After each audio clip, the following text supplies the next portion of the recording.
সুজনের করে কেউ আসছে নাকি? আপনি এখানে কোন জায়গায় আছেন বা এখানে এসেছেন শহীদ জিয়াউর রহমান প্রেসিডেন্টের বাসায়?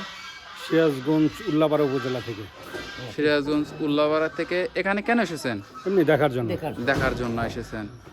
আর এই পাশে এক ভাই আছে। ভাইরা আপনার বাসা কোথায়? আমার বাসা এই ইউনিয়নের গ্রামের নাম হরার দিঘি। মানে পাশের গ্রামের বাসা। মানে উনি আমার আত্মীয় আসছে এখানে আবার দেখার জন্য। আচ্ছা, এদের পাশে আচ্ছা আপনি কই থেকে শহীদ জিয়াউর রহমান প্রেসিডেন্ট বাসায় এসেছেন দেখার জন্য? আমি শহীদ ইসলাম, বাড়ি হচ্ছে কুষ্টিয়া সদর। কুষ্টিয়া সদর থেকে এসেছেন। আপনাদের তো অনেক বয়স, তাবাদে যে ভাইটাকে প্রশ্ন করি, আপনার জানা মতে শহীদ প্রেসিডেন্ট জিয়াউর রহমান কেমন লোক ছিলেন বা কেমন ব্যক্তিত্ব তার ছিলেন? উনি তো আসলে ওনার ভালো তো সবাই বলে, আমরাও সেটাই শুনছি। তবে উনি যখন এখানে হেলিকপ্টার নিয়ে আসছিলেন 1981 সালের মাসের নামটা আমার খুব স্মরণ নাই, তখন আমি খুব ছোটো ছিলাম। আমি হেলিকপ্টার দেখার জন্য আসছি, জিয়াউর রহমানকে দেখার জন্য আসছি। আসে পুলিশ দেখে ভয়েতে ঝাইরের দৌড়, আর দেখা টেকা হয়নি। পরে 3-4 মাস পরে শুনি যে মারে ভালো দিচ্ছে। এ পর্যন্তই। তবে আমরা জানি ভালো, সে তো অবশ্যই ভালো। তিনি দেশপ্রেমিক ছিলেন, এক কথায় তিনি দেশপ্রেমিক ছিলেন, ভালো ছিলেন। এবং খালেদা জিয়া, তাকে আমি মেলাবার এখানে সশরীরে দেখছি, সে তো আরো ভালো ছিল।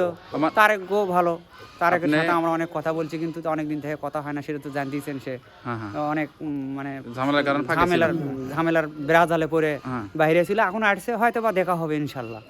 আপনার এই ক্লোজলি মানে আপনার সমবয়সী জনাব তারেক রহমান? না হয়তো বা 7-8 বছরকার তারেক বড় হবে। আচ্ছা, একটু কম বেশি। আর তারেকের বড় আব্বা অবশ্য আমাদের পরিবারে বিয়েও করছেন। তারেকের সবার বড় আব্বা জি নেবার মানে প্রতিবেশী, মানে একটা রিলেটিভ একটা সম্পর্ক আছে। তারেকের বড় আব্বার নাম ধন মাহমুদ মন্ডল, উনি আমাদের পরিবারে বিয়ে করছেন। আমরাও মন্ডল, আমাদের গ্রামের বাড়ি হরার দিকে। আচ্ছা, সেই সূত্র ধরে আমাদের পূর্বপুরুষের আত্মীয়তা ছিল, কিন্তু এখন হয়তো তো ওনারাও বাইরে থাকে, আমরাও মানে আর দেখা সাক্ষাৎ কম হয় আর কি। তাদের বাচ্চা কাচ্চা বা আমরা তা কেউ কাউকে চিনি না, এরকম হয়ে গেছে বিষয়টা। ঠিক আছে।